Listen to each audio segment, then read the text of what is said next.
Hi everybody, bear with me. I have no idea where my glasses are right now. I broke a nail, but I'm here after a long, unplanned hiatus. The book that brought me here, which actually kind of matches with my daybed, which is kind of crazy, cute. Anyway, Homebodies by, it's kind of hard to see. There we go, sorta, kinda. Tembe Denton-Hurst. Also, can we get into this? Can we get into this cover? I love it so much. And on my Instagram, I took a picture and said, if I was a book title, this is the one that I would be. I love being at home. I love being at home. This book, however, does not necessarily have anything to do with being in the house all of the time. However, it is about home. So this story follows Mickey, who is a Black woman working in media, and she finds out, also spoiler alert, so, which, I mean, this first one isn't a spoiler because it's shared very early on, and I'm pretty sure it's, you are told about this in the, even on the jacket cover, I believe, or any like descriptions of the book that you may come across online. But I am going to talk about things in the book that may possibly be spoilers. So if you think you might read this book, you should, and don't like to know what happens beforehand, you should jump out of here. Come back after you've read it. So this book follows our main character, Mickey, again, who's working in media, and finds out from a colleague that she is going to be losing her job. They were recently bought out by another company.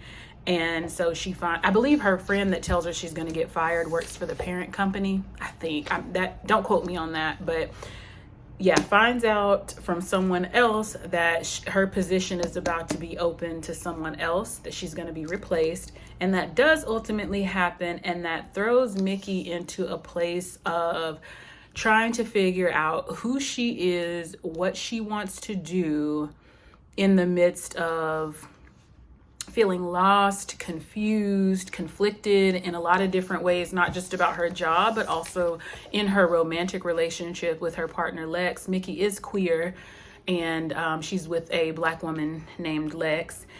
So her and Lex have a bit of a rough patch, and Mickey ends up leaving and going to her hometown, I believe in DC.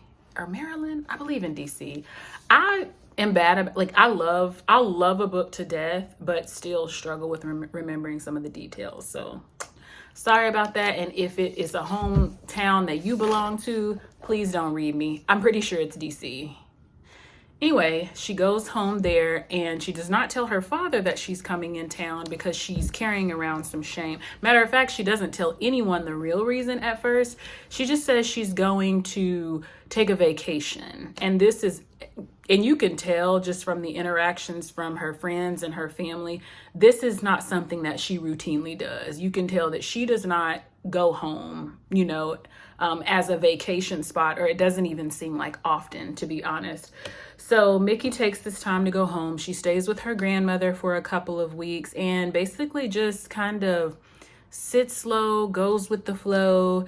And yeah, she just really gets back to home in a lot of different ways. And ultimately, I feel like she gets back to a place of home with herself.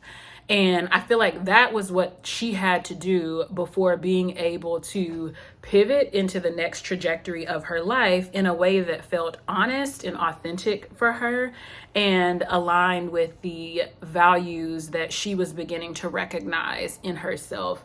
In the midst of the book, as far as work is related, she releases a letter out into the internet, in the Twitter void. I believe it was Twitter. And it doesn't gain traction initially like she thought that it would.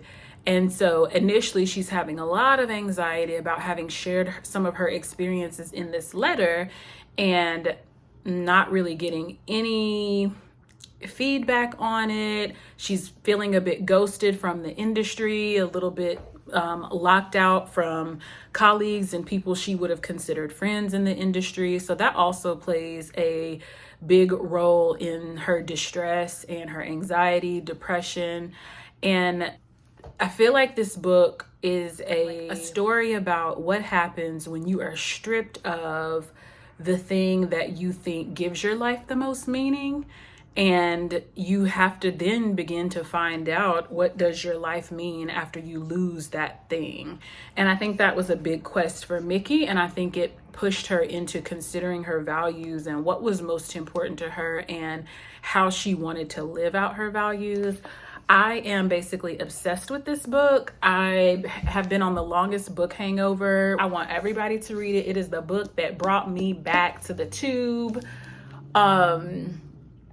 Yeah, shout out to the author. This is her debut, by the way. And in the, was it acknowledgments? I think in the acknowledgments, she says this is the book that she had. Yes, this was a book I had to write before I wrote anything else. A story I needed to tell.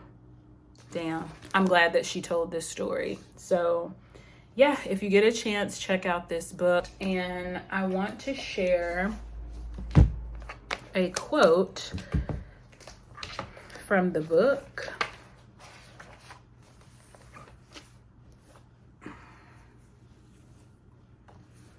She couldn't be somewhere like this where she was safe only as long as she was productive. And that line pretty much sums up how Mickey was feeling when she was still in New York, where she had had this job in media and was climbing this ladder, and she was like the one who had made it, you know, from back home. And she started to lose her grip. She started to lose feeling secure and safe and planted when she was let go of her job and no longer had that space of productivity. Again, she was stripped of that and really lost her footing, lost her ground. So that precipitated her decision to leave. And I just thought that quote was really profound because it really made me think about, you know, how do I feel when I'm not being productive? What does it feel like to be grounded, not just because of a job or a career, but because of the other parts of my life that are really important? And again, I think Mickey was on a quest to figure that out while also, again, wanting to do what she's passionate about and in a way that felt right for her. So I just adore this book so much. I like to think sometimes that I have this really good sixth sense about what book, you know, about books and what I might really, really love and what is going to really, really move me. And I was so right with this one. So yeah, check this book out, Homebodies by Tembe Denton-Hurst. Bye.